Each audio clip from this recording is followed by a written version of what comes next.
പിസൂറ ഇവിടെ ഉമർ ഫൈസി മുക്കം പറയുന്നത് പറഞ്ഞുകൂടാത്ത വാക്കുകളാണ്. പക്ഷേ തലയിൽ തട്ടമിടുന്നത് ഒരു മതശാസനയാണെങ്കിൽ, അല്ലെങ്കിൽ തലമറക്കൽ ഒരു മതത്തിന്റെ നിയമമാണെങ്കിൽ അതിനുവേണ്ടി പറഞ്ഞുകൊണ്ടിരിക്കാനാണ് മതനേതൃത്വം. ഈ മതനേതൃത്വം അത് പറയാൻ ബാധ്യസ്ഥരാണെന്നേ. അത് പറയുമ്പോഴേക്കും അസ്വസ്ഥരാവേണ്ട കാര്യമുണ്ട്. കാരണം അവർ ഡ്യൂട്ടിയാണത്. ഖുർആനിൽ എവിടെയാണ് തലയിൽ തട്ടണമെന്ന് പറഞ്ഞത്?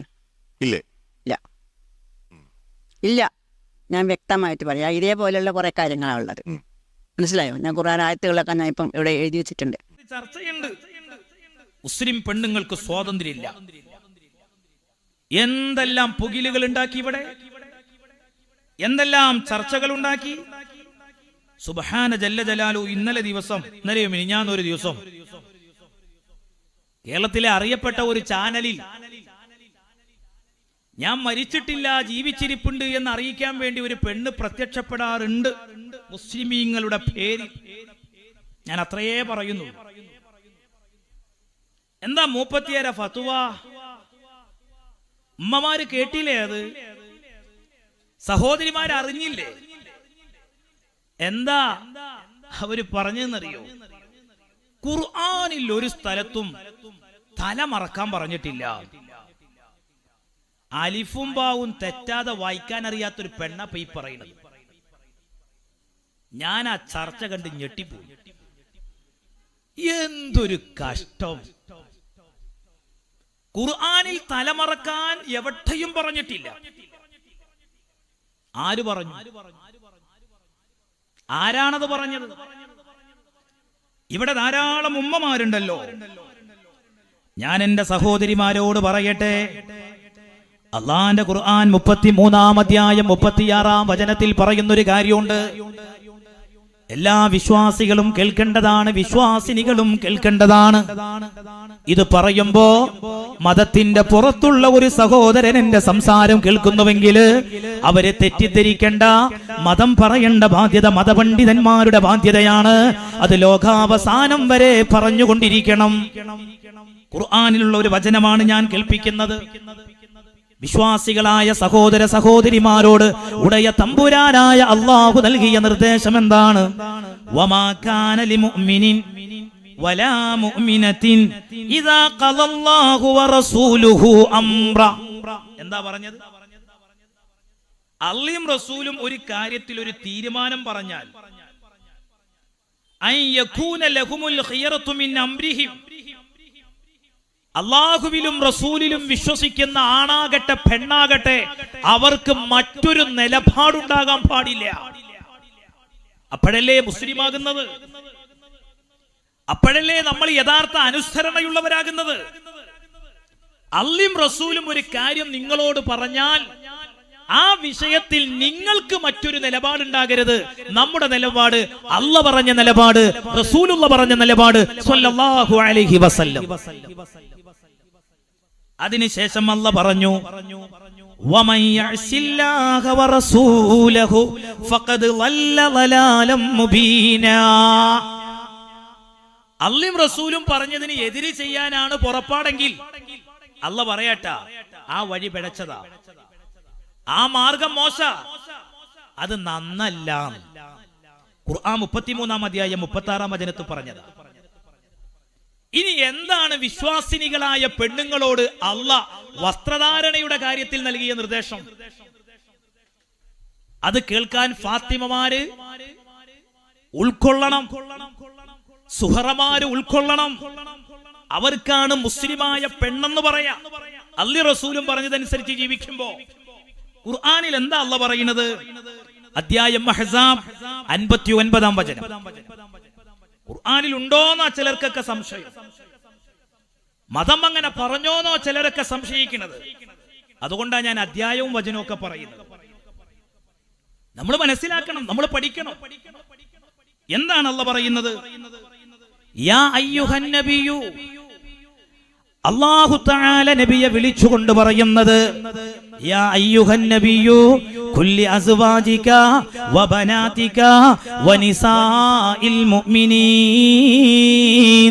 അല്ലാഹുവിന്റെ റസൂലിനെ അല്ലാഹ് വിളിച്ചിട്ട് പറയുന്നത്, ഓ നബിയേ, കുല്ലി അസ്വാജിക, നിങ്ങളുടെ പത്നിമാരോട് പറയണേ, വബനാതിക, നിങ്ങളെ പെൺമക്കളോട് പറയണേ, വനിസാഇൽ മുഅ്മിനീന, വിശ്വസിച്ച പെണ്ണുങ്ങളോട് പറയണം. അല്ലാഹുവിലും റസൂലിലും വിശ്വസിച്ച പെണ്ണുങ്ങളോട് പറയണം. എന്താ പറയേണ്ടത്? യുദിനീന അലൈഹിന്ന മിൻ ജലാബീബിഹിൻ, ജിൽബാബ് താഴ്ത്തിയിടാൻ വേണ്ടി പറയണം. ജലാബീബ് എന്താ അങ്ങനെ പറഞ്ഞാല്? എന്തിനാണ് ഈ ജലാബീബ് എന്ന് പറയാ? ശരീരമാകെ ചുറ്റിപ്പൊതിയുന്ന വസ്ത്രമാണ്. തലയും കഴുത്തും മാറിടവും മറയുന്ന വസ്ത്രം, അത് താഴ്ത്തിയിടണം. മുസ്ലിം പെണ്ണിന്റെ ഐഡന്റിറ്റിയാണ്. തലമറച്ച പെണ്ണ് മുസ്ലിം പെണ്ണാണെന്ന് തിരിച്ചറിയാനുള്ള ഐഡന്റിറ്റിയാണ്. അള്ളാന്റെ ഖുർആൻ പറയാണ്, നിങ്ങളെ തിരിച്ചറിയാൻ അതാണ് ഏറ്റവും നല്ലത്. പിന്നെന്തിനാ തലമറക്കുന്നത്? എന്തിനാ ശരീരം മറയുന്ന ചുറ്റിപ്പൊതിയുന്ന വസ്ത്രം ധരിക്കുന്നത്? അത് പീഡനത്തിന്റെ വസ്ത്രമായി കാണുന്നവരെ ധരിക്കുന്ന പെണ്ണിനോട് ചോദിക്കൂ, പർദ്ദ പെണ്ണിന് പീഡനമാണോ എന്ന്. അത് ധരിക്കുന്ന പെണ്ണുങ്ങളോട് ചോദിക്കൂ. ഞാൻ ചോദിക്കട്ടെ, ചിലർ ഇത് പറയുന്ന സമയത്ത് പല രീതിയിൽ വ്യാഖ്യാനിക്കുന്നവർ ഇവിടെയുണ്ട്. ലോകത്തെ ഏറ്റവും വലിയ ജനാധിപത്യ മതേതര രാഷ്ട്രമല്ലേ നമ്മുടെ ഭാരതം? എന്തു ഭക്ഷിക്കണമെന്ന് തീരുമാനിക്കാൻ ഈ രാജ്യത്തെ പൗരന് ഭരണഘടന അനുമതി നൽകുന്നില്ലേ? എന്തു വസ്ത്രം ധരിക്കണമെന്ന ഒരു തീരുമാനമെടുക്കാൻ ഇവിടുത്തെ പൗരന്മാർക്ക് ഭരണഘടന അനുമതി നൽകുന്നില്ല. നമ്മൾ ആരോടെങ്കിലും പറഞ്ഞോ എല്ലാ പെണ്ണുങ്ങളും തലമറച്ചോളണമെന്ന്? അത് പറയാൻ നമുക്ക് കഴിയില്ല. ഒരു മതേതര രാജ്യത്ത് അങ്ങനെ പറയാൻ സാധിക്കില്ല. പക്ഷെ ഏതെങ്കിലും ഒരു പെണ്ണ് എനിക്ക് തലമറക്കാനുള്ള അനുമതി തരണമെന്ന് പറഞ്ഞാൽ അത് പാടില്ലെന്ന് പറയാൻ ഏതു ഭരണഘടനയുടെ അനുമതിയോട് കൂടെയാണ് അതിന് തുനിയുന്നത്? ഇസ്ലാം പറയുന്നത് അതാണ്. പെണ്ണുങ്ങളെ, നിങ്ങൾ ശരീരം മറക്കണം. ഇസ്ലാം പെണ്ണിനെ പരിഗണിക്കുന്നില്ല എന്ന് പറയുന്നവരോട്, ഇസ്ലാം പെണ്ണിനെ പരിഗണിക്കുന്നില്ല എന്ന് പറയുന്നവരോട് വളരെ വിനയത്തോടെ ഞാൻ ചോദിക്കട്ടെ, ആരാണ് ഈ ആക്ഷേപം ഉന്നയിക്കുന്നത്? അവരെങ്ങനെയാണ് പെണ്ണിനെ കണ്ടിരുന്നത്? പിതാ രക്ഷിത് കൗമാരേ ഭർത്താ രക്ഷിത് യൗവരേ പുത്രോ രക്ഷിത് വാർദ്ധക്യൈ നസ്ത്രീ സ്വതന്ത്രമർഹതി. അതിന്റെ അർത്ഥം പെണ്ണ് ഒരു നിലക്കും സ്വാതന്ത്ര്യം അർഹിക്കുന്നില്ല എന്നല്ലേ ആകത്തുക? ഈ പറഞ്ഞ കക്ഷികൾ ഇസ്ലാമിലെ പെണ്ണിന് സ്വാതന്ത്ര്യമില്ല എന്ന് പറയുന്നുവെങ്കിൽ ഞാൻ എന്റെ സഹോദരിമാരോട് പറയട്ടെ, ഞാൻ എന്റെ ഉമ്മമാരോട് പറയട്ടെ, പ്രത്യേകിച്ച് എന്റെ ശബ്ദം കേട്ടുകൊണ്ടിരിക്കുന്ന ഈ സദസ്സിലുള്ള യുവതികളോട് പറയട്ടെ, നിങ്ങൾ തെറ്റിദ്ധരിക്കല്ല. ഇസ്ലാം പെണ്ണിനെ പരിഗണിക്കാത്ത മതമാണെന്ന് ധരിക്കല്ല. 6-ാം നൂറ്റാണ്ടിൽ അല്ലാഹുവിന്റെ റസൂൽ പ്രബോധനം ചെയ്യുന്ന കാലം, ആ കാലത്തെ പെണ്ണിന്റെ ചരിത്രം വായിക്കണേ.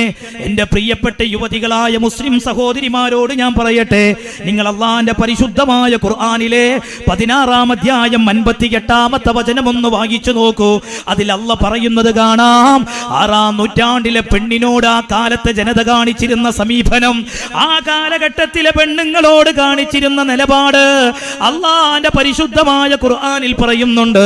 സൂറത്തുൻ നഹ്ൽ 58-ാമത്തെ വചനത്തിൽ കാണാം, വൈദാ ബുശ്ശിറ അഹദുകും ബിൽ ഉൻസാ, പ്രസവിച്ചു വീണത് പെൺകുഞ്ഞാണെങ്കിൽ വല്ല വജുഹു മുസ്വദ്ദൻ വഹുവ കലീം, അപമാനഭാരം കൊണ്ട് അവരുടെ മുഖമാകെ കറുത്തുപോയിരുന്നു.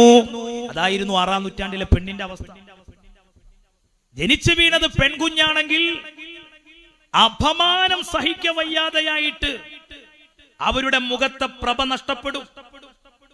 പുറത്തിറങ്ങാൻ മടി വരും, ആളുകളിലേക്ക് ഇറങ്ങില്ല. യതവാറാ മിനൽ ഖൗമി മിൻ സൂഇ മാ ബുശ്ശിറ ബിഹി അയുംസികുഹു അലാ ഹൂനിൻ അം യദുസുഹു ഫിത്തുറാബ് അലാ സാഅ മാ യഹ്കുമൂൻ. 16-ാം അധ്യായം 59-ാം വചനം. എന്ത് ചെയ്യണം ഈ പെണ്ണിനെ? വെച്ചോണ്ടിരിക്കണോ?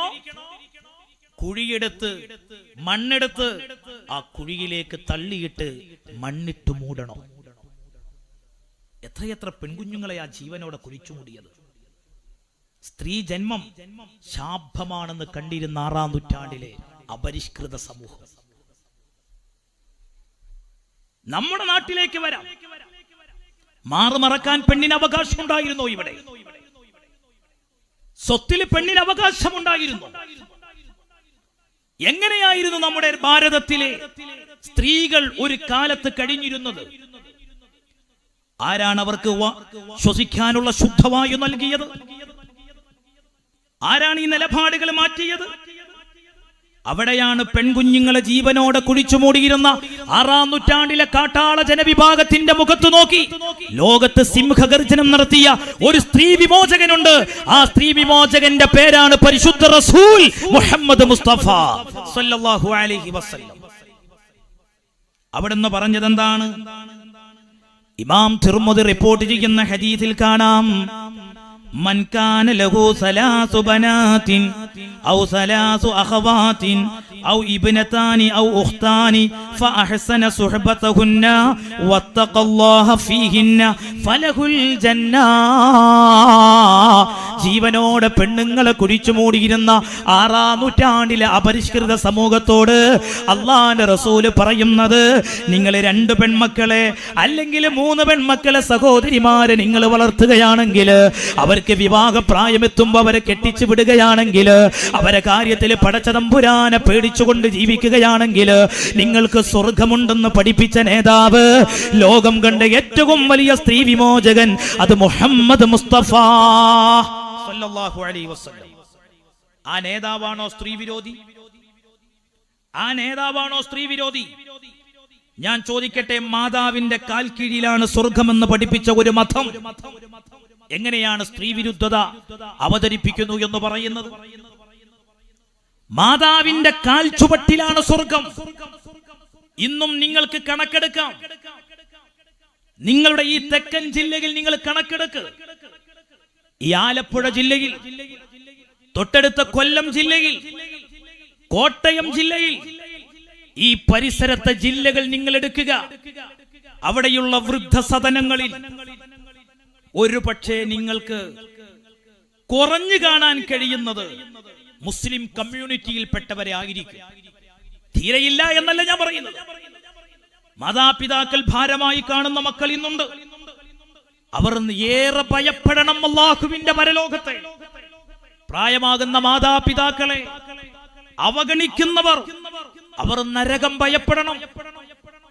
അവർക്ക് കൊടുക്കേണ്ട പരിഗണന എത്രത്തോളമാണ്? മുത്തുനബിയുടെ അടുത്തൊരു സ്വഹാബി വന്നില്ലേ, യുദ്ധത്തിന് പോകാനുള്ള കൊതി കൊണ്ട്, ജിഹാദിനുള്ള ആഗ്രഹം കൊണ്ട്, അവിടെ വെച്ച് രക്തസാക്ഷിയാകാനുള്ള മോഹം കൊണ്ട്.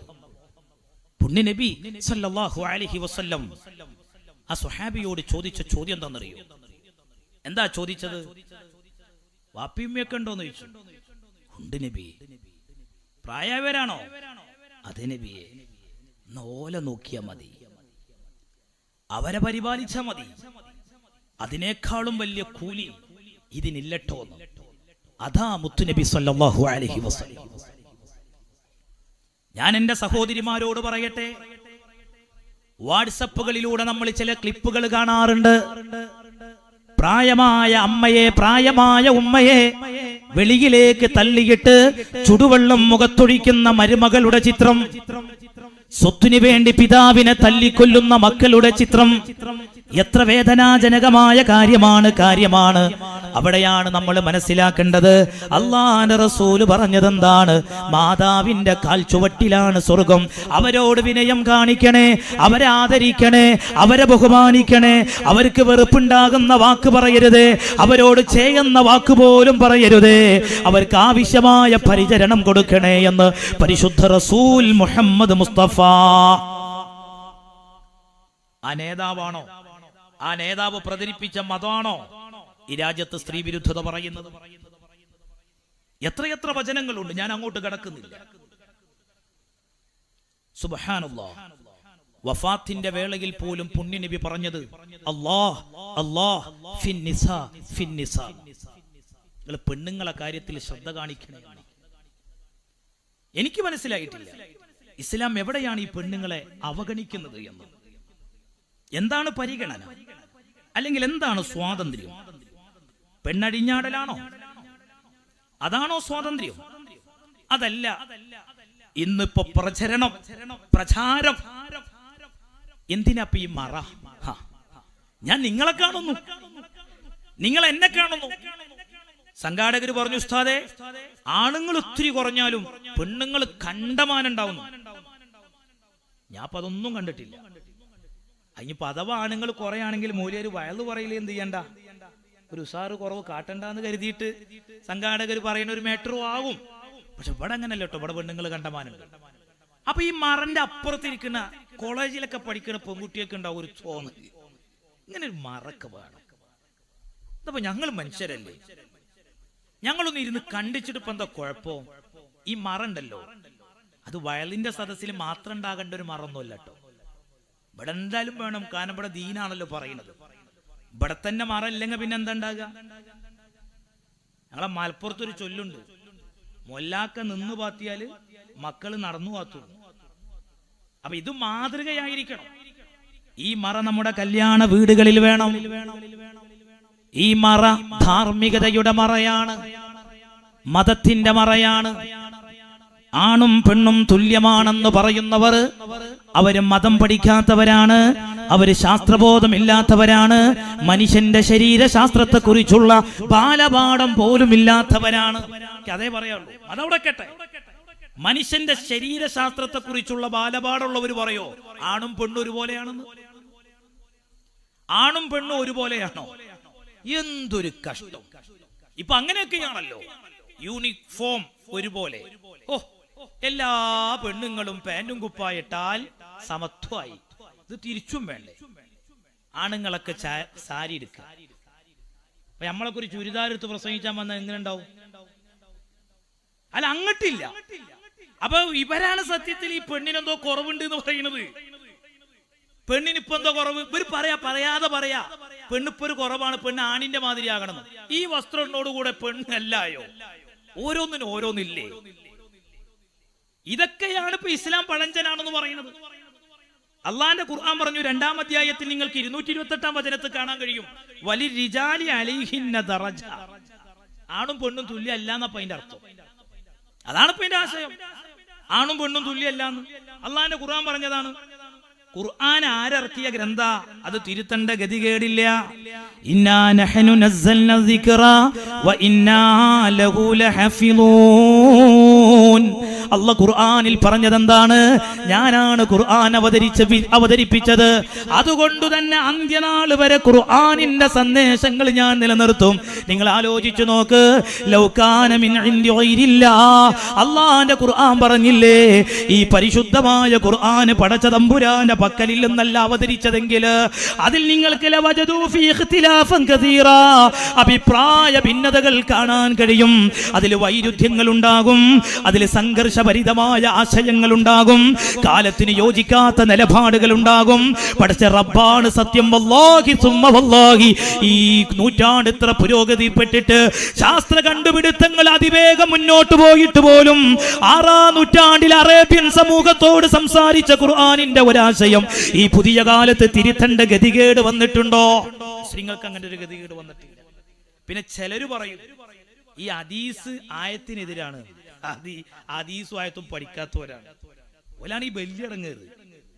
മതം ഭയങ്കര ഉഷാറ, ഒരു കുഴപ്പമില്ല. പക്ഷെ എന്ത് കാര്യങ്ങള് ഇപ്പൊ ഇസ്ലാമിൽ തന്നെ വല്ലാത്തൊരു സങ്കടമുള്ള ഒരു കാര്യമാണ് ഇപ്പൊ അതൊക്കെ. നമ്മൾ എന്താ ചെയ്യാ? സഹിക്കല്ലാതെ. ഈ മതത്തെ വികലമാക്കുന്ന പുത്തനാശയക്കാർ വലിയ ഇടങ്ങാറാവലെ കൊണ്ട്. നിങ്ങൾ ആലോചിച്ച് നോക്കുക, ഒരു സംഭവം, ഒരു ഹദീസ് സ്വീകരിക്കണമെങ്കിൽ ഈ പുത്തനാശയക്കാർ വെക്കുന്ന ഡിമാൻഡ് കണ്ടെങ്കിൽ 2-3 ഡിമാൻഡ്.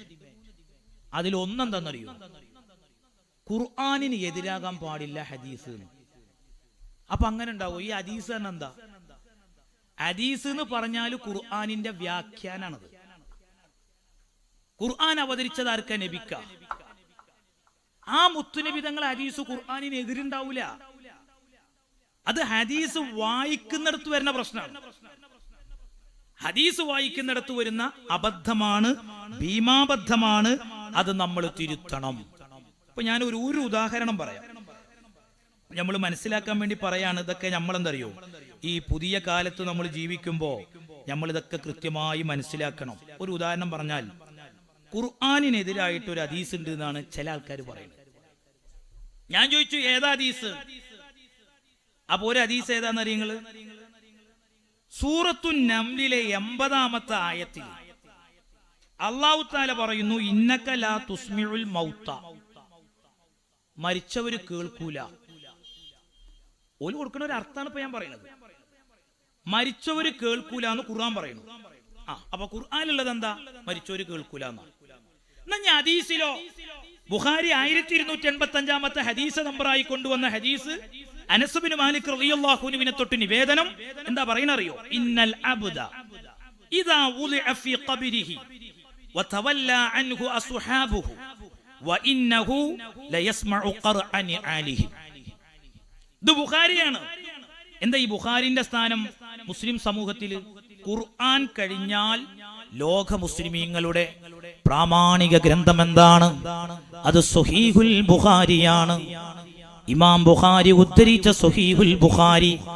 ആ സ്വഹീഹുൽ ബുഖാരിയിൽ പറയുന്നത്, ഒരു മയ്യത്ത് ഖബറിൽ വെച്ച് കഴിഞ്ഞാൽ വതവല്ല അൻഹു അസ്ഹാബുഹു, വതവല്ല അൻഹു അസ്ഹാബുഹു, അവന്റെ കൂട്ടുകാര്, അവന്റെ മക്കള്, അവന്റെ പേരമക്കള്, അവന്റെ പരിചയക്കാര്, നാട്ടുകാര് അവിടെ നിന്ന് പിരിഞ്ഞു പോകുമ്പോൾ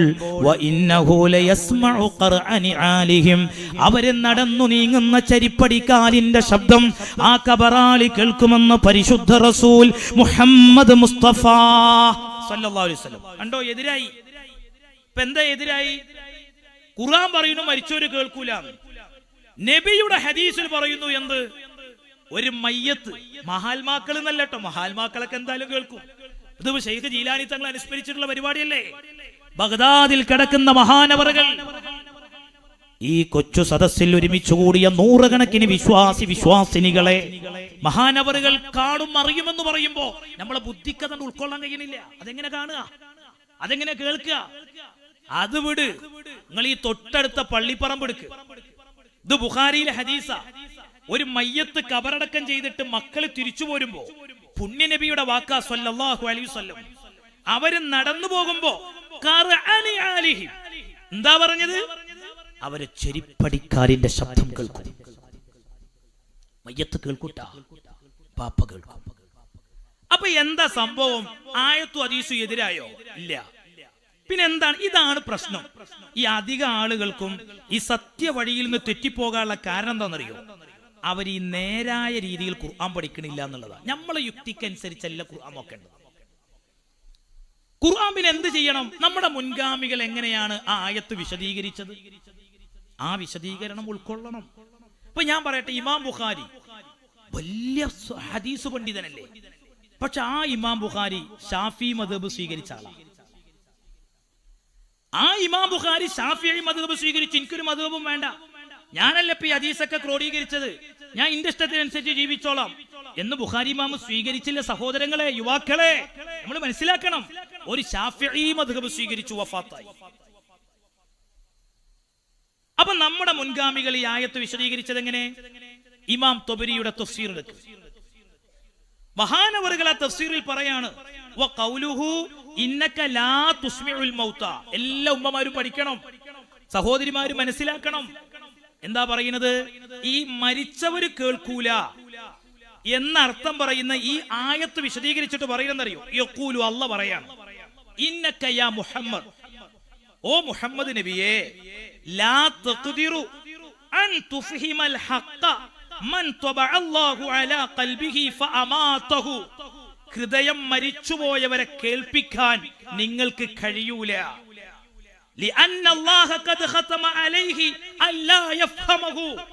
അല്ലാഹ് സീൽ വെച്ചു കഴിഞ്ഞു.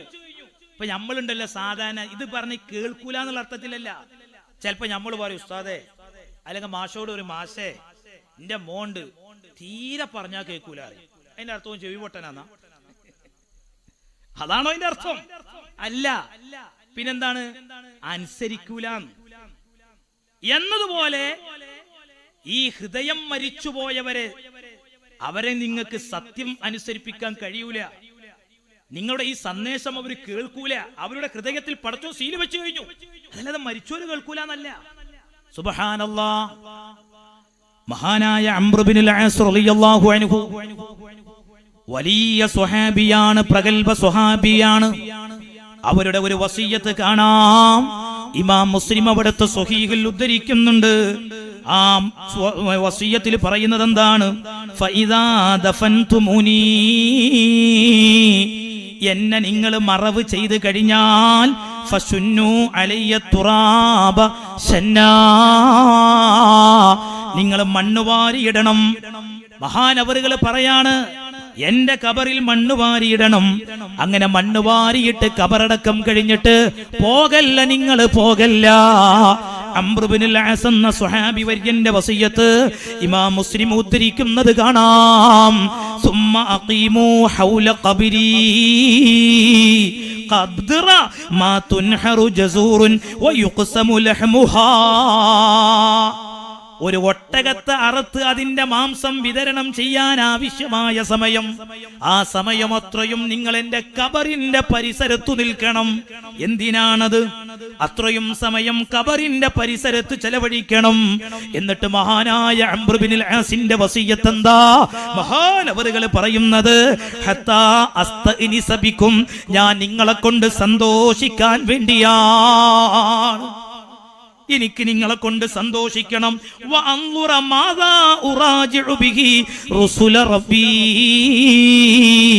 എന്റെ റബ്ബിന്റെ ദൂതന്മാര് കുറച്ചു കഴിഞ്ഞവിടെ വന്ന് ചോദിക്കുമ്പോ ഞാൻ എന്തു മറുപടി പറയണമെന്ന് ആലോചിക്കണം. അതിന് നിങ്ങളെ സഹായം എനിക്ക് വേണം. അതല്ലേ സഹോദരങ്ങളെ, നമ്മൾ മയ്യത്ത് കബറടക്കം ചെയ്തു കഴിഞ്ഞാൽ തൽഖീന് ചൊല്ലിക്കൊടുക്കുന്നുണ്ട്. അതെ, അവിടെ മലക്ക് വരും, മൻ റബ്ബുക്കാന്ന് ചോദിക്കും. പതറാതെ പറഞ്ഞോ അല്ലാഹു റബ്ബി എന്ന് പറഞ്ഞോ എന്ന് പറയുമ്പോ നമ്മുടെ എളിയ ബുദ്ധി കൊണ്ട് ചിന്തിക്കല്ല സഹോദരാ. ഇസ്ലാമിന്റെ ആദർശം ബുദ്ധി കൊണ്ട് മനസ്സിലാക്കാൻ നിൽക്കല്ല. അത് അല്ലാഹുവിന്റെ റസൂല് പഠിപ്പിച്ച പ്രമാണങ്ങളെ കൊണ്ട് മനസ്സിലാക്ക്. ഖുർആനും ഹദീസും നമ്മുടെ മുൻഗാമികൾ പഠിച്ചതുപോലെ മനസ്സിലാക്ക്. മരിച്ച് നമുക്ക് ജീവിക്കേണ്ടത് മരിച്ചതിന്റെ ശേഷമുള്ള ജീവിതമാണ്. ഈ ദുനിയാവിൽ നമുക്ക് എങ്ങനെയും ജീവിച്ച് മരിക്കാം. അതേ സമയത്ത് ആഖിറത്തിൽ സ്വർഗം വേണോ? അല്ലാഹുവിന്റെ പരിശുദ്ധ ഖുർആൻ പറഞ്ഞതെന്താ? വല്ലാഖിറതു ഖൈറും വഅബ്ഖാ. പരലോകമാണ് നിലനിൽക്കുന്ന ലോകം, പരലോകമാണ് നശിക്കാത്ത ലോകം. അവിടെ രക്ഷപ്പെടേണ്ട സഹോദരാ, ഇസ്ലാം വിശ്വസിക്കേണ്ടതുപോലെ വിശ്വസിക്കണേ. ഞാൻ എന്തിനാ അത് പറഞ്ഞത്? അപ്പൊ നമ്മുടെ യുക്തി കൊണ്ട് ചിന്തിച്ചാൽ ആയത്തും ഹദീസൊക്കെ ഫൈറ്റിംഗ് കാണും. അള്ളി റസൂലും സംഘടനയായിട്ടൊക്കെ തോന്നും. അള്ളി റസൂലും സംഘർഷം ഉണ്ടാവുമോ? അള്ളാന്റെ റസൂല് അള്ളാഹ്ക്കെതിര് പറയോ? അള്ളാന്റെ റസൂല് പറഞ്ഞ എന്താ? ഞാൻ എന്തു പറയുന്നത് വഹീന്റെ അടിസ്ഥാനത്തിലാന്നാ. ഇനി നിങ്ങൾ ആലോചിച്ച് നോക്ക്, നമ്മളെ ബുദ്ധികൾ ഉൾക്കൊള്ളാൻ കഴിയാതെ നമ്മൾ തള്ളരുത്. ഏത് കാര്യവും അങ്ങനെ ചെയ്യരുത്. ഇപ്പൊ അടുത്ത് വലിയ ഒരു ചർച്ചയായ ഒരു ഹദീസായിരുന്നു ഈച്ചന്റെ ഹദീസ്. ബുഖാരിയിലൊക്കെ ഉള്ള ഒരു ഹദീസാ. എന്താ ഹദീസ് അറിയങ്ങള്? ഈച്ച വെള്ളത്തിൽ വീണാൽ എന്താ ചെയ്യേണ്ടത്? മുത്തുനബി പറഞ്ഞ എന്താ അറിയോ? സല്ലല്ലാഹു അലൈഹി വസല്ലം, ആ ഈച്ചയെ മുഴുവനായിട്ട് മുക്കണം. ഈച്ച വീണ ഈച്ചനെ വെള്ളത്തിൽ മുക്കിലെടുക്കുക, എന്നിട്ടാണ് ഒഴിവാക്കുക. അതെന്തിനാ അങ്ങനെ? ഇനി നബി പറഞ്ഞ കാരണം എന്താ അറിയോ? ഈച്ചക്ക് രണ്ട് ചിറകല്ലേ? ഒരു ചിറകിൽ വിഷം, ഒരു ചിറകിൽ അതിനുള്ള പരിഹാര ഔഷധം. അള്ളാഹ് അങ്ങനെ ഈച്ചയെ പടച്ചത്. ഇന്നോളം ഈച്ചയിൽ അങ്ങനെ ഒരു സംഭവം ഇല്ല എന്നുള്ളത് ഒരു ശാസ്ത്രജ്ഞൻ പറഞ്ഞിട്ടുണ്ട്. ഇല്ല. ഡോക്ടർ കൈറോത്തമിസ് ക്രിസ്തീയ പണ്ഡിതനാണ്. അയാൾ പറയുന്നു, ഞാൻ ഈ ഈച്ച വെള്ളത്തിൽ വീണപ്പോ അതിനുശേഷം ഈച്ചയെ വെള്ളത്തിൽ മുഴുവനായി മുക്കിയെടുത്തപ്പോ ചില മാറ്റങ്ങൾ വെള്ളത്തിൽ എന്റെ പഠനത്തിൽ തെളിഞ്ഞു എന്ന് കൃത്യമായി ഡോക്ടർ കൈറോത്തമിസിനെ പോലുള്ളവർ പറയുന്നു. പക്ഷെ ചിലർ പറയുന്ന എന്താണ്? അത് നമ്മൾ യുക്തിക്കാണ്ട് ശരിയാകണില്ല, അത് തൽക്കാലം നമ്മളാണ് മാറ്റിവെക്കുക. എന്നെടുക്കാൻ കഴിയും പിന്നെ ഹദീസ്? പുണ്യനബിന്റെ വാക്ക് അള്ളാന്റെ റസൂലിനെ അക്ഷരാർത്ഥത്തിൽ ഉൾക്കൊള്ളാൻ കഴിയണം. അത് നമ്മളെ നേതാവാ. അവിടുന്ന് മൊഞ്ചുള്ള വർത്താനല്ലാതെ വേറെന്തെങ്കിലും ഒരു ബടായി പറഞ്ഞിക്കണം. നമുക്ക് നമ്മളെ നേതാവിന് അത്ര വിശ്വാസം ഇല്ലേ? പിന്നെ നമ്മൾ എന്ത് മാപ്പിളാരാ? ആ മുത്തു പറഞ്ഞ അത് മുത്തിന്റെ വാക്കാ. അതിലൊന്നും ഒരു തെറ്റും ഒരു ശാസ്ത്രജ്ഞനും വളർന്നിട്ടില്ല. നെഞ്ചു വിരിച്ചു പറയാൻ കഴിയും, ലോകത്ത് ദൈവികമായ മതം ഇസ്ലാം ഒന്ന് മാത്രമല്ലേ ഉള്ളൂ. ഇസ്ലാം ഒന്ന് മാത്രമല്ലേ ഉള്ളൂ. അപ്പൊ നിങ്ങൾ ആലോചിച്ചു നോക്കൂ, എന്തിനാണ് അതിന് സംശയം? ആ ഹദീസ് തള്ളാൻ പാടില്ല. ആ ഹദീസ് ഉൾക്കൊള്ളണം. നമ്മളെ ബുദ്ധിക്ക് ഉൾക്കൊള്ളാൻ കഴിയോ ഇല്ലേന്ന് നോക്കിയിട്ട് കാര്യമില്ല. അള്ളാന്റെ റസൂല് പറഞ്ഞത് ഇവിടെ ബുദ്ധിമോശാണ്.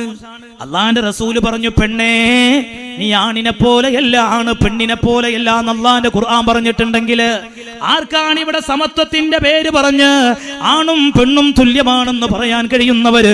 ഞാൻ അവരോട് ചോദിക്കട്ടെ, മനുഷ്യന്റെ ശരീരശാസ്ത്രത്തിന്റെ ബാലപാഠം പോലും അറിയാത്തവർക്കാണ് അങ്ങനെയുള്ള ഒരു ആശയം മുന്നോട്ട് വെക്കാൻ കഴിയുന്നത്. ഞാൻ ഒരൊറ്റ ഉദാഹരണം ചോദിച്ചോട്ടെ. ഒരു വിദ്യാർത്ഥി എന്ന നിലയ്ക്ക് ഞാൻ നിങ്ങളോട് ഒരു ഉദാഹരണം പറയാം. ഇപ്പൊ മനുഷ്യന്റെ തലച്ചോറ്, ആണിനും പെണ്ണിനൊക്കെ തലച്ചോറുണ്ട്, പെണ്ണിനും ബുദ്ധിയുണ്ടല്ലോ. ഈ തലച്ചോറ് തുല്യാണോ? തലച്ചോറ് തുല്യാണെന്നാ ശരീരശാസ്ത്രം പറഞ്ഞത്, തുല്യല്ല എന്ന് പറഞ്ഞു. തുല്യല്ല. പുരുഷന്റെ തലച്ചോറ് എത്ര എന്നറിയോ? ഇത് ഖുർആനിലുള്ളതല്ല കേട്ടോ, ഇത് ശാസ്ത്രം പറഞ്ഞു തന്നതാ. 1375 ഗ്രാമാ പുരുഷന്റെ തലച്ചോറ്. നമ്മളെ പെണ്ണുങ്ങളെ തലച്ചോറോ 1260 ഗ്രാം. ഇതിന് ഇസ്ലാമിനോട് വെറുപ്പ് വെച്ചിട്ട് കാര്യണ്ട. ഇത് ഇസ്ലാമിനോട് വെറുപ്പ് വെച്ചിട്ട് കാര്യണ്ട. ശാസ്ത്രം കണ്ടെത്തട്ടെ തുല്യ തലച്ചോറാണെന്ന്. തിരി പുളിക്കും. ഇതിനിപ്പോ ആലിമീങ്ങളെ കൊച്ചാക്കിയിട്ട് കാര്യമുണ്ടോ? ഇതിലിപ്പോ ചാനൽ ചർച്ചക്ക് പോയിട്ട് തട്ട ഊരി പ്രതിഷേധിച്ചിട്ട് കാര്യണ്ടാ? ഇനി ഞാൻ ചോദിക്കട്ടെ, തലച്ചോറ് മാത്രോ? ഹൃദയം മനുഷ്യന്റെ ഏറ്റവും പ്രധാനപ്പെട്ട ഭാഗം. ആ ഹൃദയം പുരുഷന് 350 ഗ്രാമാണ്. പെണ്ണിന്റെ ഹൃദയമോ 250 ഗ്രാമാണ്. എന്റെ പ്രിയപ്പെട്ട യുവതികളെ, കണ്ടോ നിങ്ങൾ വ്യത്യാസം? ഇനിയും ഞാൻ ചോദിക്കട്ടെ, വൃക്ക പുരുഷന്റേത് 160 ഗ്രാമാണ്, പെണ്ണിന്റേത് 140 ഗ്രാമാണ്. അള്ളാന്റെ ഖുർആൻ പറഞ്ഞത് 6-ാം നൂറ്റാണ്ടിലുള്ള ജനങ്ങളോടാണ് പറയുന്നത്. വലിരിജാലി അലൈഹിന്ന ദറജാ, ആണുങ്ങൾക്ക് ചില പ്രത്യേകതകൾ അള്ളാഹ് കൊടുത്തിട്ടുണ്ട്. ഇത് ശാസ്ത്രം ഇന്ന് ശരിവെക്കുകയാണ്. വൃക്കയിൽ തൂക്കവ്യത്യാസമുണ്ട്, ഹൃദയത്തിൽ തൂക്കവ്യത്യാസമുണ്ട്. ഇനി കരളെടുത്തോളൂ, 1600 പുരുഷന്റെതെങ്കിൽ പെണ്ണിന്റേത് 1500. ഇനി ഉയരം നോക്കുക, ആണും പെണ്ണും തുല്യ ഉയര ആണോ? ആണും പെണ്ണും തുല്യ ഉയര? എന്താ നിങ്ങളൊന്നും പറയാത്തത്? ആണെന്ന് അല്ല നിങ്ങൾക്ക് തോന്നിയിരിക്കുന്നത്? നോക്കിയിട്ടില്ലാന്നോ? ഓ, വല്ലാത്ത ഉത്തരായി. എന്നാ ഉയരം ശാസ്ത്രം പറയുന്ന എത്രയാണ്? 69 ഇഞ്ചാണ് പുരുഷന്റെ ശരാശരി ഉയരം, പെണ്ണിന്റെത് 64 ഇഞ്ചാണ്. തൂക്കം 154 പൗണ്ട് പുരുഷൻ, 128 പൗണ്ട് പെണ്ണ്. ഈ ശരീരത്തിലുള്ള രക്തം, അതാണും പെണ്ണും ഒരുമാതിരിയാ. ശരീരത്തിലെ രക്തത്തിന്റെ അളവ് 20% ആണുങ്ങൾക്ക് പെണ്ണുങ്ങളെ ശരീരത്തിലുള്ള രക്തത്തെക്കാളും അളവ് കൂടുതലുണ്ട്. ഇനി നിങ്ങൾ പറ, ആണിനും പെണ്ണിനും തുല്യ നിയമമാക്കാൻ പറ്റൂ? എങ്ങനെ പറ്റും? എങ്ങനെ പറ്റും ആണിനും പെണ്ണിനും തുല്യ നിയമം?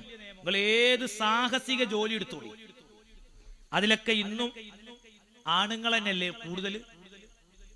ഈ വേണ്ട, അതിന്റെ അർത്ഥം ഈ പെണ്ണൊന്നിനും കൊള്ളാത്തവരാണ്, അതിന്റെ ഒറ്റ മോശമാണെന്ന് നല്ല അർത്ഥമല്ല. ഓൽക്ക് ചെയ്യണമെന്നും എനിക്കും നിങ്ങൾക്ക് ചെയ്യാൻ തന്നെ കഴിയൂല. ഞാൻ ഒരു ഉദാഹരണം പറയാം. നിങ്ങൾ LKG ക്ലാസ്സിലെ കുട്ടികളെ പഠിപ്പിക്കാൻ നിങ്ങളെയും പറ്റുമോ? തിബിയാനിലെ കുട്ടികളെ പഠിപ്പിക്കണൊക്കെ പെണ്ണുങ്ങളാ. എന്താ അവിടെ ഒരു മൂല്യരെ കൊണ്ടുവരുത്താൻ 3 വയസ്സായ കുട്ടികളുണ്ടാകുക, ഓലൊന്ന് പഠിപ്പിക്കാൻ പോയോക്കൊണ്ടിങ്ങൾ. ഓൻ എങ്ങോട്ട് നോക്കിയാണോ ഓൻ അങ്ങോട്ട് നോക്കൂ. അപ്പൊ തന്നെ നമ്മളെ പ്രഷർ കയറും. ഒന്നാണ് തന്നാ കാണാന്ന് പറയും. അതോടുകൂടെ നമ്മൾ പോയി, മൂപ്പര് ആ കുട്ടിയും പോയി.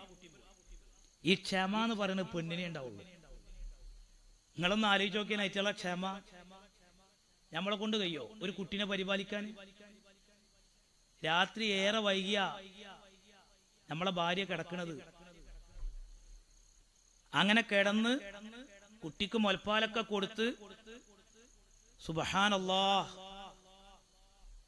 ആ ഭാര്യ ഇങ്ങോട്ട് കണ്ണുക്ക് ഉറക്ക് വന്നിട്ടേ ഉണ്ടാവുള്ളൂ. അപ്പൊ കുട്ടി മൂത്രമൊഴിച്ചു കരയുണ്ട്. അതിനെ വാരി പോയി എടുത്ത് കഴുകി വൃത്തിയാക്കി ഡ്രസ്സ് മാറ്റി കൊടുത്ത് വീണ്ടും കെടുത്ത് ഇറക്കും. ഒരു പൊറുതിയോട് ഒരു പെണ്ണുങ്ങളും കാട്ടിയിട്ടില്ലല്ലോ. എന്നാ വിരുന്ന് പോകാൻ നേരത്ത് ചിലപ്പോൾ നമുക്ക് പമ്പേഴ്സ് ഇടാതെ ഈ കുട്ടീനൊന്ന് പിടിച്ചാണ് ഞാനൊന്നും ഡ്രസ്സ് മാറിക്കാട്ടെ എന്ന് പറഞ്ഞു തരും. അങ്ങനെ നമ്മളിങ്ങനെ നല്ല സ്നേഹത്തോടെ മോളെ കരളെ കുഞ്ഞാളെ എന്നൊക്കെ ഇങ്ങനെ പറഞ്ഞിട്ട് ഇങ്ങനെ ഉമ്മ വെച്ച് കളിക്കുമ്പോഴാവും കുട്ടി ഒരൊറ്റ സ്പ്രേ ഉണ്ടാറോ എവിടെ കൊണ്ടേക്ക കുട്ടീനെ. നമ്മളെ സ്നേഹം എങ്ങനെയുണ്ട്? ഇത് പെണ്ണിനെ കഴിയൂ. നീ ഞാൻ ചോദിക്കട്ടെ, മുലയൂട്ടുക ഇത് നമുക്ക് ചെയ്യാൻ കഴിയോ? പെണ്ണിനല്ലേ കഴിയൂ. എന്താ ഇതൊന്നും മനുഷ്യന്മാര് ചിന്തിക്കാത്തത്? ഓരോന്നിനും അല്ലാഹു തആല ഓരോന്നല്ലേ പഠിച്ചിട്ടുള്ളത്.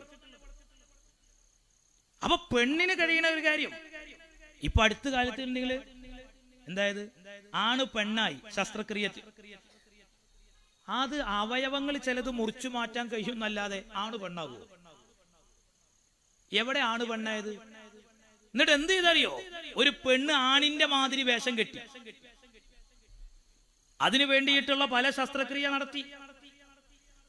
അങ്ങനെ സുബ്ഹാനല്ലാഹ് ഓള് ഗർഭിണിയായി. എന്നിട്ട് വലിയ സംഭവം ചാനലിലൊക്കെ ഓള് ഗർഭിണിയായി എന്ന്. ആദ്യമായിട്ടാണല്ലോ ഒരു പെണ്ണ് ഗർഭിണിയാണ്.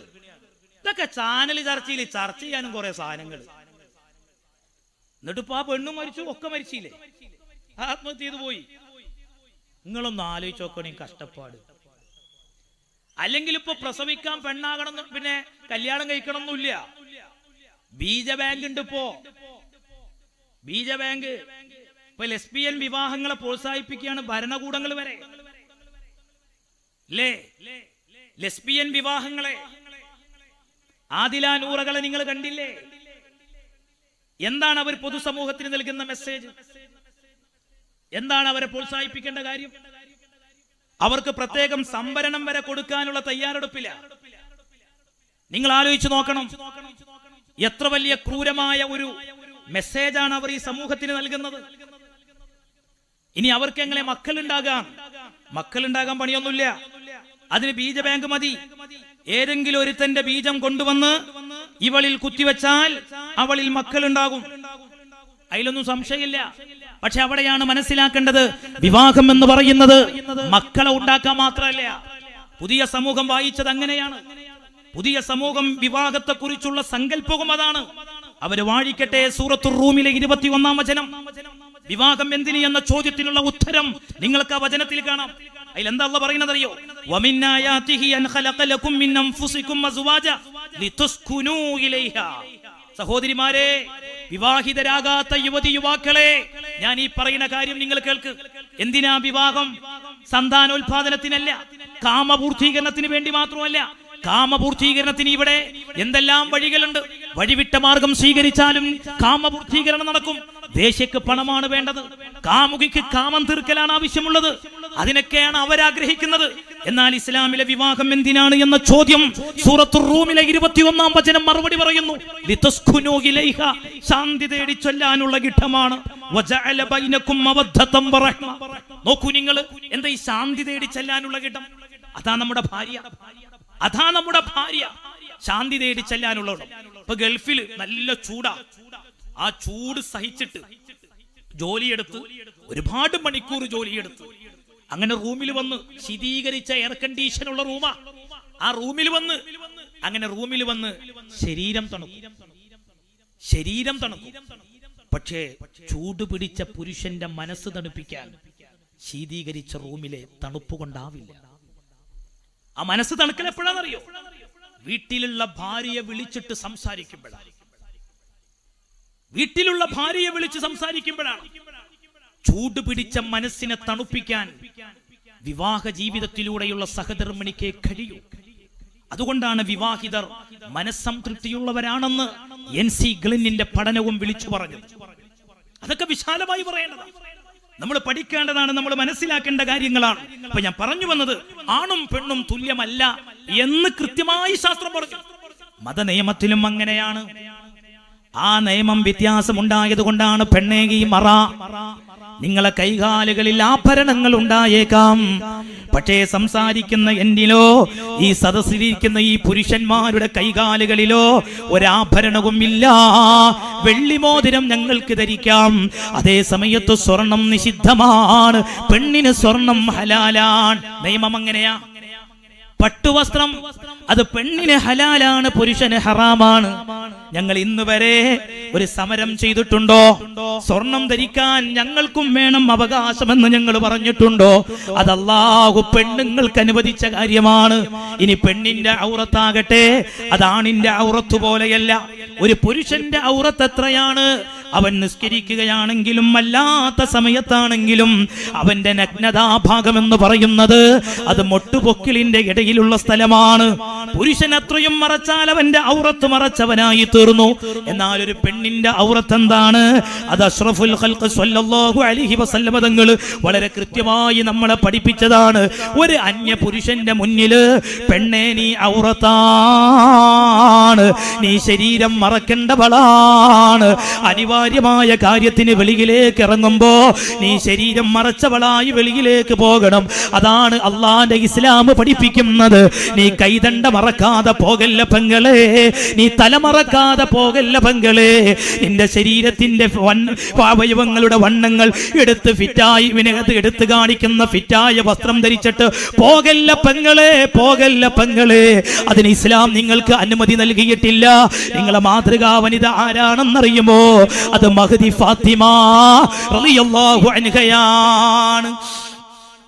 ഫാത്തിമ ബീവിന്റെ പാട്ട് ഇങ്ങനെ കേട്ടോണ്ട് മാത്രമായില്ല. ഫാത്തിമ ബീവി റസൂലുള്ളാഹിന്റെ പൊന്നുമോള. റസൂലുള്ളാഹിന്റെ പൊന്നുമോള, എന്റെ കരളിന്റെ കഷ്ണമാണ് ഫാത്തിമ എന്നാ മുത്തുനബി ഫാത്തിമ ബീവിയെ കുറിച്ച് പറഞ്ഞത്. ആ ഫാത്തിമ ബീവിക്ക് നബിയോട് വലിയ സ്നേഹം ഉണ്ടായതുകൊണ്ടല്ലേ, നബിക്ക് മൂപ്പത്തിയോട് വലിയ സ്നേഹം ഉണ്ടായതുകൊണ്ടല്ലേ ഫാത്തിമ ബീവി ഒരൊറ്റ വക്തിനും ജമാഅത്തിനും പോയിട്ടില്ല. റസൂലുള്ളാഹിന്റെ ഒരു ഭാര്യയും പോയിട്ടില്ല, ഒറ്റ ഭാര്യയും ജമാഅത്തിന് പോയിട്ടില്ല. അത് നിയമമാണ്. എന്തേ കാരണം? ഞങ്ങൾക്ക് പള്ളി പുണ്യമില്ല എന്ന് പറഞ്ഞാൽ ഞങ്ങളൊക്കെ പോരീന്ന് പുറത്ത് കറങ്ങൂല നിസ്കരിച്ചാൽ. അള്ളാന്റെ റസൂലിന്റെ ഭാര്യമാര് പോയില്ല എന്ന് പറയുന്നത് ആരാ? ഞാനല്ല. ലക്ഷക്കണക്കിന് ഹദീസ് മനപ്പാടമുള്ള പണ്ഡിതൻ, മഹാനായ നമ്മുടെ മദ്ഹബിന്റെ നേതാവ് സയ്യിദുന ഇമാം ഷാഫി റഹിമഹുല്ലാഹ് ഒരു പറയാണ്, വലം നഅലം മിൻ ഉമ്മഹാത്തിൽ മുഅ്മിനീന ഇംറഅതൻ ഖറജത ഇലാ ജുമഅത്തിൻ വലാ ജമാഅത്തിൻ ഫീ മസ്ജിദ്. നബിയുടെ ഭാര്യമാരിൽപ്പെട്ട ഒരു ഭാര്യയും ജുമഅക്കോ ജമാഅത്തിനോ പള്ളിയിൽ പോയതായി എനിക്കറിയാൻ സാധിച്ചിട്ടില്ല. ഷാഫി ഇമാം അറിഞ്ഞിട്ടില്ലെങ്കിൽ ഞാൻ ആരാ അറിയാ? പോയിട്ടില്ല. വമാ അലിംതു അഹദൻ മിൻ സലഫിൽ മുസ്ലിമീൻ, നമ്മുടെ സച്ചരിതരായ പൂർവസൂരികളായ മുസ്ലിമീങ്ങളിൽ ഒരാളെയും ഞാൻ അറിഞ്ഞിട്ടില്ല. അമറ അഹദൻ മിൻ നിസാഇഹി ബിഇത്യാനി ജുമഅത്തിൻ വലാ ജമാഅ മിൻ ലൈലിൻ വലാ നഹാർ വലൗ കാന ലഹുന്ന ഫീ ദാലിക ഫളലുൻ അമറൂഹുന്ന ബിഹി വഅദിനൂ ലഹുന്ന ഇലൈഹി. എന്താണ് ആ വാക്ക്? എന്താ മഹാൻ പറയുന്നത്? പൂർവസൂരികളായ നബിയുടെ ഭാര്യമാരെന്നല്ല, സ്വഹാബിമാരെ, താബിഈങ്ങളെ, തബഉ താബിഈങ്ങളെ, സച്ചരിതരായ നമ്മുടെ മുൻഗാമികളിൽപ്പെട്ട ഒരാളും അവരുടെ ഭാര്യമാരോടോ പെൺമക്കളോടോ സഹോദരിമാരോടോ രാത്രിയിലോ പകലിലോ ഉള്ള ഒരു ജമാഅത്തിന്, ഒരു ജുമഅക്ക് വേണ്ടി പള്ളിയിൽ പോകാൻ അവരാരും കൽപ്പിച്ചിട്ടില്ല. വല്ല പുണ്യം ഉണ്ടെങ്കിൽ ഷാഫി ഇമാമിന്റെ വാക്ക് വെക്കണം, വലൗ കാന ലഹുന്ന ഫീ ദാലിക ഫളലുൻ, പെണ്ണുങ്ങൾക്ക് പള്ളിയിൽ എന്തെങ്കിലും പുണ്യം ഉണ്ടെങ്കിൽ അമറൂഹുന്ന ബിഹി, അവരല്ലേ ആ പുണ്യം കൊണ്ട് കൽപ്പിക്കുക. ആ പുണ്യം ആയിഷ ബീവിക്ക് കൽപ്പനയായി കൊടുക്കൂലേ മുത്തുനബി? ഫാത്തിമ ബീവിക്ക് കൊടുക്കൂലേ? കൊടുത്തില്ല. എന്തേ കാരണം? പെണ്ണിന് പള്ളി പുണ്യമില്ല. വഅദിനൂ ലഹുന്ന ഇലൈഹി, അവര് സമ്മതം കൊടുക്കുമായിരുന്നു പുണ്യമുണ്ടെങ്കിൽ. എന്തേ കാരണം? എന്തേ ആയിഷ ബീവി പോകാതിരുന്നത്? ആയിഷ ബീവിന്റെ വീടും മദീനത്തെ പള്ളിയും തമ്മിലുള്ള അകലം. എന്റെ പ്രിയപ്പെട്ട ഉമ്മമാരെ, ഈ മദീനത്തെ പള്ളി നിങ്ങൾ കണ്ടില്ലേ? അവിടെ അള്ളാന്റെ റസൂലിന്റെ മനോഹരമായ ആ ഖുബ്ബത്തുൽ ഖളറാ കണ്ടില്ലേ നിങ്ങൾ? അത് ഖബറു ഷരീഫിന്റെ മുകളിലല്ലേ? അത് ആയിഷ ബീവിന്റെ വീടാണ്. മുത്തുനബി തങ്ങൾ വഫാത്തായത് അവിടെയാണ്. ആയിഷ ബീവിന്റെ വീട്ടിലാണ് വഫാത്തായത്. അമ്പിയാക്കൾ എവിടെയാണോ വഫാത്താണെങ്കിൽ അവിടെ തന്നെ അടക്കം ചെയ്യണം എന്നാ. അതുകൊണ്ട് ആയിഷ ബീവിന്റെ അടുത്ത് തന്നെ അവിടെ ഖബറായത്. ആയിഷ ബീവിന്റെ വീട്ടിൽ ഖബറായത്. അപ്പൊ നിങ്ങൾ ആലോചിച്ച് നോക്കുക, ആ പള്ളിന്ന് ആ ഖബറു ഷരീഫുകൾ ദൂരത്ര ഉണ്ട്? ഒന്നുമില്ല. കാലം എടുത്തച്ചാൽ മതി. ഒരു വഴി കൂടി പോണ്ട, ഒരു ഫിത്ന ഭയപ്പെടണ്ട, ഒരു മുസീബത്ത് ഇറങ്ങുന്നു നോക്കണ്ട. മാത്രമല്ല പള്ളിയിലെ ഇമാമാരാ സ്വന്തം ഭർത്താവ്. ആയിഷ ബീവി എത്ര സൂക്ഷ്മതയുള്ള പെണ്ണ. പക്ഷേ ആയിഷ ബീവി ഒറ്റ ജമാഅത്തിന് പോയില്ലമ്മ, ഒരു ജുമഅക്കും പോയില്ല. എന്തേ കാരണം?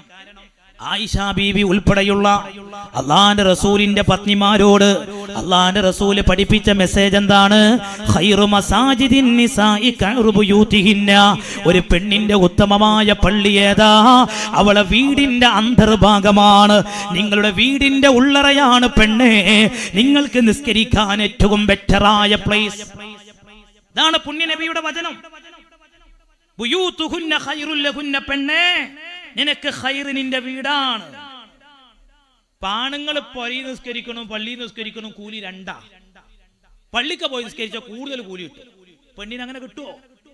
കിട്ടുന്നൊരു ഹദീസിലില്ല. ഇനി മാത്രല്ല, നമുക്കൊക്കെ അറിയാം ഒരു പെണ്ണ് റബ്ബിലേക്ക് ഏറ്റവും അടുക്കുന്നത് എവിടെയാ? വഅഖറബു മാ തകൂനു മിൻ വജ്ഹി റബ്ബിഹാ വഹിയ ഫീ ഖഅരി ബുയൂതിഹാ.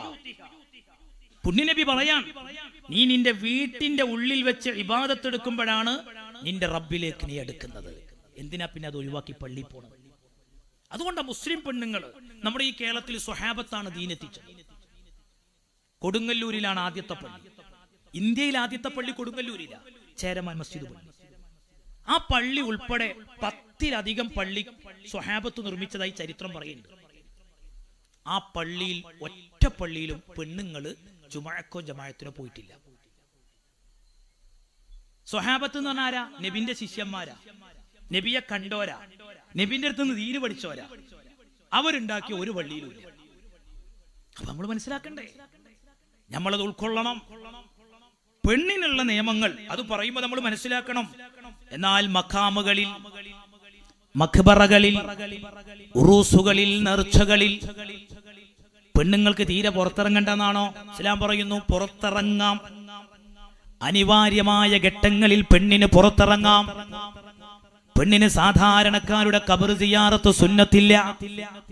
അതേ സമയത്ത് മഹാത്മാക്കളുടെ മഖ്ബറ സിയാറത്ത് അത് പെണ്ണിനും ഇസ്ലാം നിയമമാക്കിയതാണ്, സുന്നത്തുണ്ട്. പക്ഷേ അവിടെയും നിബന്ധനകളും നിയമങ്ങളുമുണ്ട്.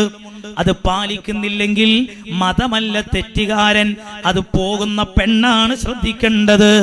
അവിടെ പോകുന്ന പെണ്ണേ, നീ തലമറക്കാതെ ഒരു മഖാമിലും പോകല്ല.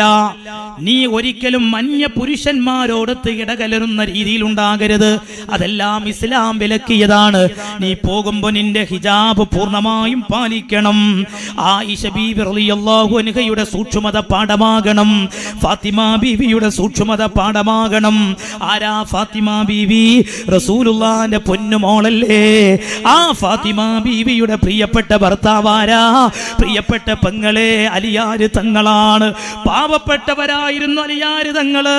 പക്ഷെ അല്ലാഹുവിന്റെ റസൂല് സ്വന്തം മോളെ കല്യാണം കഴിച്ചു കൊടുത്തത് അലിയാര് തങ്ങൾക്കാണ്. ആ അലിയാര് തങ്ങളോട് ഫാത്തിമ ബീവിയുടെ ജീവിതത്തിന്റെ അവസാന സമയത്തൊരു വസിയത്ത് ചെയ്യുന്നുണ്ട്. നമുക്കത് ചരിത്രത്തിൽ കാണാം. ഫാത്തിമ ബീവി അലിയാർ എന്നവരോട് ചെയ്യുന്ന വസിയത്ത് എന്താണ്? പ്രിയപ്പെട്ട ഭർത്താവേ, ഞാൻ മരിച്ചു കഴിഞ്ഞാൽ എന്റെ മയ്യത്ത് നിങ്ങൾ പകല് കൊണ്ടുപോയി മറവ് ചെയ്യരുത്. കണ്ടോ?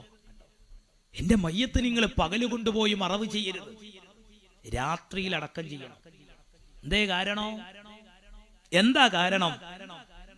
ഫാത്തിമ ബീവി പറയാണ്, പകല് അന്ന് ഈ മയ്യത്ത് കട്ടിലിന് മൂടി വെക്കണ സ്വഭാവമല്ല കേട്ടോ. അപ്പൊ ഈ മയ്യത്ത് കുളിപ്പിച്ച് കഫൻ ചെയ്യുമ്പോ ഒരു ശരീരത്തിന്റെ വണ്ണം എത്രയെന്ന് കാണുമല്ലോ. കഫൻ ചെയ്യാന്ന തുണി കൊണ്ട് വാരി പിന്നെ പൊതിയാണല്ലോ, വരിഞ്ഞു മുറുക്കുകയാണല്ലോ. അപ്പൊ ഫാത്തിമ ബീവി ഭയപ്പെട്ടത് എന്താണെന്നറിയോ? എന്റെ ശരീരത്തിന്റെ വണ്ണം അന്യ പുരുഷന്മാര് പകല് കൊണ്ടുപോകുമ്പോ കാണും, അതുകൊണ്ട് നിങ്ങൾ രാത്രിയിലാണ് എന്റെ മയ്യത്ത് മറവ് ചെയ്യേണ്ടത്. ആ ഫാത്തിമ ബീവിന്റെ പിൻഗാമികളാണ് നമ്മൾ. എന്നിട്ടാണോ നമ്മള് ലെഗിൻസ് ഇട്ട് വെളിയിലിറങ്ങുന്നത്? ശരീരം എടുത്തു കാണിക്കുന്ന ഫിറ്റായ വസ്ത്രം ധരിക്കുന്നത്? ഏറെ ഭയപ്പെടണം, ഏറെ ഭയപ്പെടണം. ഞാൻ എന്റെ സഹോദരിമാരോട് പറയട്ടെ, നിങ്ങൾ ഈ ഉറൂസിന് വന്നു, നിങ്ങൾ ഇവിടെ നടക്കുന്ന ആണ്ട് നേർച്ചയ്ക്ക് വന്നു, നിങ്ങൾ ഇതിനൊക്കെ സഹായിച്ചു. അള്ളാഹു നിങ്ങൾക്ക് വലിയ ഫലവും നൽകട്ടെ. അതേ സമയത്ത് ദീനിന്റെ നിയമങ്ങൾ നമ്മൾ പറയണം. ഓ എന്റെ ഉമ്മമാരെ, അള്ളാന്റെ റസൂലിന് നരകം കാണിച്ചു കൊടുത്ത സമയത്ത് നരകത്തിൽ ഏറ്റവും അധികം പെണ്ണുങ്ങളെ മുത്തുനബി തങ്ങൾ കണ്ടുപോയി. ആണുങ്ങളെക്കാളും അധികം പെണ്ണുങ്ങളെ നരകത്ത് കണ്ടപ്പോ ആ കാലഘട്ടത്തിലെ പെണ്ണുങ്ങൾ മുത്തുനബിയോട് കാരണം തിരക്കിയിട്ടുണ്ട്. എന്താണ് നബിയെ ഞങ്ങളധികം നരകത്തിൽ പോകാനുള്ള കാരണം? ഞങ്ങൾ ജിഹാദ് ചെയ്യാത്തത് കൊണ്ടാണോ? നിങ്ങളല്ലേ ഞങ്ങളോട് ജിഹാദിന് വരണ്ട എന്ന് പറഞ്ഞത്? ഞങ്ങൾ നിങ്ങളെ കൂടെ ജമാഅത്തിന് വരാത്തതാണോ? നിങ്ങളല്ലേ ഞങ്ങളോട് ബുയൂത്തുഹുന്ന ഖൈറുൽ ലഹുന്ന എന്ന് പറഞ്ഞത്? നിങ്ങൾ വീട്ടിൽ വെച്ച് നിസ്കരിച്ചാൽ മതി എന്ന് നിങ്ങളല്ലേ പറഞ്ഞത്? പിന്നെയും ഞങ്ങൾക്ക് എന്തേ നരകത്തിൽ ഏറ്റവും ഇരിപ്പിടം പെണ്ണുങ്ങളായി പോയത്? ആ സമയത്ത് മുത്തുനബി തങ്ങൾ പറഞ്ഞിട്ടുണ്ട്, ഏത് പെണ്ണാണ് നരകത്തിലുള്ള പെണ്ണ് എന്ന്. ഈ പരിശുദ്ധമായ മജ്ലിസിൽ ഈ പാതിരാ സമയം എന്റെ സദസ്സിലിരിക്കുന്ന ഉമ്മമാരോട് വളരെ വിനയത്തോടെ ഞാൻ പറയട്ടെ, എന്റെ സദസ്സിലുള്ള എന്റെ പ്രിയപ്പെട്ട അനുജത്തിമാരോട്, ചേട്ടത്തിമാരോട് ഞാൻ പറയട്ടെ, അള്ളാന്റെ റസൂല് നരകത്തിൽ കിടക്കുന്ന പെണ്ണിനെ വരച്ച് കാണിച്ചിട്ടുണ്ട്. ആ പെണ്ണിന്റെ കൂട്ടത്തിൽ ഞാനുണ്ടോ എന്ന് ഇവിടെ ഇരിക്കുന്ന ഓരോ പെണ്ണും നെഞ്ചത്ത് കൈവച്ചുകൊണ്ട് ആലോചിക്കണേ. ഇവിടെ ഇരിക്കുന്ന പുരുഷന്മാരോട് ഞാൻ പറയട്ടെ, നരകത്തിലുള്ള പെണ്ണിന്റെ ചിത്രം മുത്തുനബി തങ്ങൾ വരച്ച് കാണിച്ചിട്ടുണ്ട്. എന്റെ പ്രിയപ്പെട്ട ഭാര്യ അല്ലാഹുവിന്റെ റസൂല് നരകാവകാശിയാണെന്ന് പറഞ്ഞ പെണ്ണിന്റെ പോലെയാണോ എന്ന് ഭർത്താക്കന്മാരാലോചിക്കണേ. പെൺമക്കളുള്ള ഉപ്പമാര് എന്റെ മോൾ അങ്ങനെയാണോ എന്ന് ചിന്തിക്കണേ. ഇനി ഞാൻ ഹദീസ് വായിച്ചോട്ടെ, ഞാൻ എന്റെ വകയായി പറയുക എന്നതല്ല, ഇമാം മുസ്ലിം ഉദ്ധരിച്ച ഹദീസാണ്. അല്ലാഹുവിന്റെ റസൂല് പറയുന്നു, നിസാഉൻ കാസിയാത്തുൻ ആരിയാത്തുൻ മുമീലാത്തുൻ മായിലാ. ഏത് പെണ്ണാണ് നരകത്തിലുള്ള പെണ്ണ്? പേരിന് മാത്രം വസ്ത്രം ധരിച്ച പെണ്ണാണ്. അവളുടെ ശരീരത്തിന്റെ പല ഭാഗങ്ങളും പുറത്താണ്, അവളുടെ തലമുടി പുറത്താണ്, അവളുടെ കൈതണ്ട പുറത്താണ്, അവളുടെ ശരീരത്തിന്റെ പല ഭാഗങ്ങളും അവർ വെളിയിൽ കാണിച്ചിരിക്കുകയാണ്. തീർന്നില്ല, അല്ലാഹുവിന്റെ റസൂൽ ആ പെണ്ണിന്റെ ഭൗതികമായ ലോകത്തുള്ള നടത്തത്തെ കുറിച്ച് പറയുന്നത് മുമീലാത്തുൻ മായിലാ. അവര് ദുനിയാവിൽ നടക്കുമ്പോ അവര് ചെരിഞ്ഞും ചാഞ്ഞുമാണ് നടക്കുന്നത്. ആണുങ്ങളെ ഇക്കിളിപ്പെടുത്തുന്ന, വൈകാരികമായി ഇക്കിളിപ്പെടുത്തുന്ന വേഷ സംവിധാനങ്ങളോടെ തെരുവ് തണ്ടുന്ന പെണ്ണിനെ കുറിച്ച് 6-ാം നൂറ്റാണ്ടിൽ വെച്ച് അല്ലാഹുവിന്റെ റസൂൽ പറയുന്നത്, ആ പെണ്ണിനെ കുറിച്ച് പറയുന്നത്, ലാ യദ്ഖുൽനൽ ജന്ന, ആ പെണ്ണ് സ്വർഗ്ഗത്തിലില്ല. ലാ യദ്ഖുൽനൽ ജന്ന, ആ പെണ്ണ് സ്വർഗ്ഗത്തിലില്ല. വലാ യജിദ്ന റീഹഹാ, പെണ്ണിന് സ്വർഗ്ഗത്തിന്റെ വാസന പോലും എത്തിക്കൂല. എത്ര ദൂരത്തേക്ക് സ്വർഗ്ഗവാസന അടിച്ചു വീശും പെങ്ങളെ, എത്ര ദൂരത്തേക്ക് സ്വർഗ്ഗവാസന അടിച്ചു വീശും. ആ സ്വർഗ്ഗത്തിന്റെ നാലയലത്ത് പോലും എത്തിപ്പെടാൻ കഴിയാത്ത അവസ്ഥയിലേക്ക് ഈ പെണ്ണ് മാറിയതിന്റെ കാരണം എന്താ? നിസ്കാരമില്ലാത്തതല്ല പെങ്ങളെ, നോമ്പെടുക്കാത്തതല്ല, നേർച്ചയ്ക്ക് പണം നൽകാത്തതല്ല, നിങ്ങൾ സ്വതക്ക ചെയ്യാത്തതല്ല, നിങ്ങൾ ഖുർആൻ പാരായണം ചെയ്യാത്തതിന്റെ പേരിലല്ല. നിങ്ങളെ വേഷമാണ്, നിങ്ങളെ ലൈഫിലെ നിങ്ങളെ സംസ്കാരമാണ്. അത് ഇസ്ലാമിന്റെ സംസ്കാരമാക്കണേ, അത് ഇസ്ലാമിന്റെ സംസ്കാരമാക്കണേ. തലമുടി മറക്കാതെ കാമ്പസുകളിലേക്ക് പോകുന്ന യുവതികളെ ചിന്തിക്കണേ. നമ്മൾ ആലോചിക്കണം, നമ്മൾ ചിന്തിക്കണം, ഇസ്ലാമിന്റെ സംസ്കാരങ്ങൾ ഉൾക്കൊണ്ട് ജീവിക്കണം. അല്ലാഹു തആല പറയുന്ന ഒരു ഖുദ്സിയായ ഹദീസിൽ നമുക്ക് കാണാൻ കഴിയും, ഈ ഭരണാധികാരികളുടെ മനസ്സിത്ര ദുഷിച്ചു പോകാൻ കാരണം നമ്മളിങ്ങനെ ആലോചിക്കൂലേ, ഈ നെതന്യാഹു എന്നൊക്കെ പറയുന്ന ഇസ്രായേലിന്റെ പ്രധാനമന്ത്രി